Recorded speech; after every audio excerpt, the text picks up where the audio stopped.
Life in a Scotch Sitting Room, Volume 2, Episode 7. We stood with our backs against the table. "What do you do with your hands in bed?" asked Grandpa with a stern smile. "Don't look at one another," he added.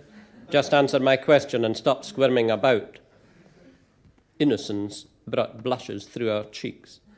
What sin had we been committing? For sure we had been sinning. Such questions are not casual. "You, Ivor." And he pulled me forward by the chin and forced my green eyes up to his. I wet myself. "Nothing," I choked through my tears, feeling warm wet on my legs. He grabbed my hair and forced it down to his shiny boots. I rested my arms round his ankles and sobbed loudly. "I keep them by my sides," I whispered. "All night," he sneered. "I'm asleep, I don't know," I answered, wanting to die. "I pulled the covers off while you were asleep." "Stop!" I screamed. "Stop, stop!" "No!" he shouted back grimly. "I found your hands inside your pyjama trousers."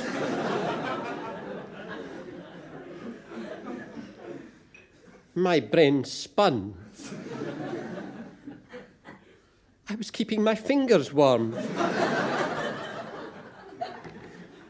It's warm between your legs. I saw in a second-hand first aid book with a red cover. Then I realised what I'd said. My father lifted me up by the shoulders and spoke softly. "What were you looking in the second-hand first aid book for?"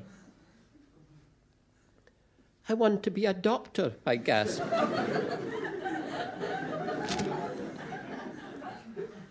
He drew his arm back and slapped hard on my face.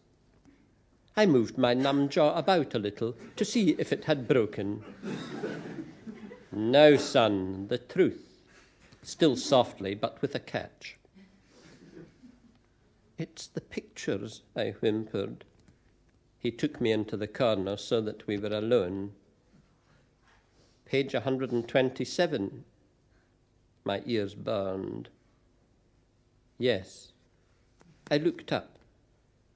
Were there tears in his eyes? He turned to the bureau and unlocked the private drawer. He brought back the second-hand first aid book. It fell open naturally at the page. A man with a flat hat with a peak bent over a fainted lady.